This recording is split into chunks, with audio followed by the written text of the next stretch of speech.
Hello बच्चों, मैं अमर sir. कल हमने आपको यथार्थता, परिशुद्धता, त्रुटि, आगे निरपेक्ष त्रुटि, फिर आपका सापेक्ष अथवा भिन्नात्मक त्रुटि तथा प्रतिशत त्रुटि के विषय में हमने बात किया था। आज हम उसी में आगे एक टॉपिक पढ़ते हैं, सार्थक अंक। और ये टॉपिक आपका बहुत इम्पोर्टेंट है, कंपटीशन की दृष्टि से बहुत महत्वपूर्ण है। अगर आप देखेंगे तो सबसे पहले हम सार्थक अंक की परिभाषा देखते हैं। तो अगर हम सार्थक अंक की यहाँ पे परिभाषा देखें तो ये सार्थक अंक आप अंग्रेजी में देखेंगे, इसको हम सिग्निफिकेंट फिगर्स बोलते हैं। और आप इसको ध्यान से पढ़िएगा क्योंकि यहाँ पे थ्योरी थोड़ा ज़्यादा है, लेकिन बहुत सिंपल है। अगर आप देखेंगे तो यहाँ पे सिग्निफिकेंट फिगर में लिखा हुआ, अगर परिभाषा देखें तो यहाँ पे लिखा हुआ किसी राशि, यानी कि कोई अंक या कोई वैल्यू है कि माप में यथार्थता पूर्वक ज्ञात अंकों को तथा पहले संदिग्ध अंक को सार्थक अंक कहते हैं। अगर आप देखेंगे आगे, अभी हम बात करेंगे कि ये जो संदिग्ध अंक क्या है, या फिर आपका किसी राशि की माप में यथार्थता पूर्वक जो हम लोग ज्ञात करते हैं। अब हम आगे बात करेंगे सार्थक अंकों की विशेषताएं। इसको अंग्रेजी में हम प्रॉपर्टीज ऑफ सिग्निफिकेंट फिगर कहते हैं। अब इसकी 4 विशेषताएं हैं। अगर आप देखेंगे तो यहाँ पे लिखा हुआ बच्चों, किसी मापी गई राशि, फिर वही बात, कोई अंक आएगा, में सार्थक अंकों की संख्या मापक यंत्र की अल्पत मांग पर निर्भर करती है। बच्चों, अगर आप अल्पत मांग के विषय में सोचें तो ये जो अल्पत मांग होता है, ये किसी भी यंत्र द्वारा हम कितना उससे न्यूनतम नाप सकते हैं। जैसे आपने देखा होगा कि जो आपका मीटर स्केल है, उससे अगर आप देखेंगे तो 0.1 सेंटीमीटर तक हम माप सकते हैं। अगर आप वर्नियर कैलिपर्स का देखें तो वर्नियर कैलिपर से हम 0.01 सेंटीमीटर तक माप सकते हैं। अगर आप स्क्रू गेज देखें या गोलाई मापी देखें तो उससे आप देखेंगे कि हम 0.001 सेंटीमीटर तक माप सकते हैं, यानी कि मीटर स्केल से 0.1 अंक तक, और आपका वर्नियर स्केल से 0.2 अंक तक, और स्क्रू गेज से 0.3 अंक तक हम वैल्यू ज्ञात कर सकते हैं। आगे हम देखेंगे यहाँ पे लिखा हुआ बच्चों, दशमलव बिंदु की स्थिति यानी कि पॉइंट का सार्थक अंकों पर कोई प्रभाव नहीं पड़ता है, क्योंकि अभी हम देखेंगे कि सार्थक अंक कैसे हम पहचानते हैं। तीसरा लिखा हुआ है कि किसी माप में सार्थक अंकों की संख्या जितनी अधिक होगी वह माप उतनी ही अधिक यथार्थ होगी। अगला बच्चों टॉपिक है पॉइंट 4 कि किसी माप में सार्थक अंक जितने अधिक होंगे उसकी माप में प्रतिशत त्रुटि उतनी ही कम होगी।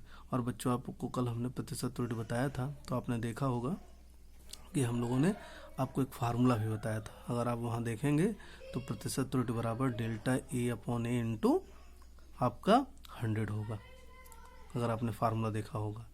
अब हम उसी में आगे बात करते हैं कि किसी संख्या में सार्थक अंकों की पहचान कैसे करते हैं।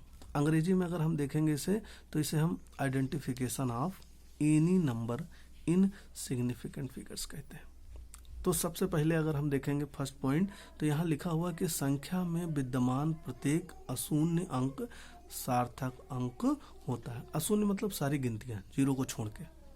तो यहाँ पे आप देखिए, अगर हम जैसे देखें 4, 6, 3, 5, 1, तो अगर आप सार्थक अंक देखेंगे तो यहाँ पे देखो 1, 2, 3, 4, 5, तो यह देखिए यहाँ पे सार्थक अंक 5 दिए। यहाँ पे लिखा हुआ जितने भी, ये सब आपके अशून्य अंक हैं, इसलिए यहाँ पे दिया हुआ कि सार्थक अंक 5। दूसरा हम देखेंगे दशमलव तथा दशमलवहीन, यानी कि पॉइंट लगा हो या पॉइंट ना लगा हो, दोनों प्रकार की संख्याओं में अशून्य अंकों के बीच आने वाले शून्य भी सार्थक अंक लिए जाते हैं। जैसे अगर आप देखेंगे 4, 6, 3, 2, 1, अगर आप देखें ये सारे अशून्य अंक हैं, कुल देखेंगे 5 हैं, यहाँ पे 5 हमने लिख दिया। अब इसी तरीके से देखिए यहाँ पे संख्या लिखी है और मध्य में दशमलव लग गया, यानी कि ये अगर आप देखोगे तो दशमलव विहीन। यहाँ पे देखिए तो दशमलव लगा हुआ है, यानी कि अगर आप गिने 1 2 3 3 4 5 6, यानी कि ये दशमलव आपका बीच में लगा हुआ है, यानी कि दशमलव युक्त। तो अगर आप कुल गिनतियाँ देखें 1 2 3 4 5 6, तो ये देखिए सार्थक अंक आपके 6 हो जाएंगे। फिर इसके आगे हम लोग देखते हैं यहाँ पे तीसरा कि दशमलव विहीन संख्या में अशून्य अंक। फिर से देखेंगे तीसरा, दशमलव विहीन संख्या में अशून्य अंक के दाईं ओर अंत में आने वाले शून्य सार्थक अंक नहीं होते हैं। कहने का पर्पज ये है कि देखिए आपकी गिनतियां लिखी हुई हैं, आप बायां आपका इधर और दायां आपका इधर। तो आप देखिए यहाँ पे 4 6 0 3 0 5 लिखा हुआ। अब देखिए यहाँ पे दाईं ओर क्या आ रहा है, अंत में आने वाले शून्य, तो वो आपके क्या सार्थक अंक नहीं होते, यानी कि 1 2 3 4 5 6, यानी कि इस गिनती तक अगर आप देखेंगे तो कुल आपके 6 सार्थक अंक। यहाँ पे लिखा हुआ कि दाईं ओर अगर शून्य अंक आएगा, शून्य अंक अशून्य के बाद, तो फिर वो सार्थक अंक नहीं होगा। तो यहाँ पे देखिए इतने ही आपके सार्थक अंक होते हैं।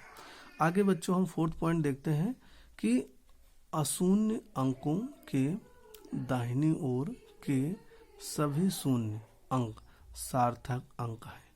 जैसे यहाँ पे 86400.00 दिया हुआ है।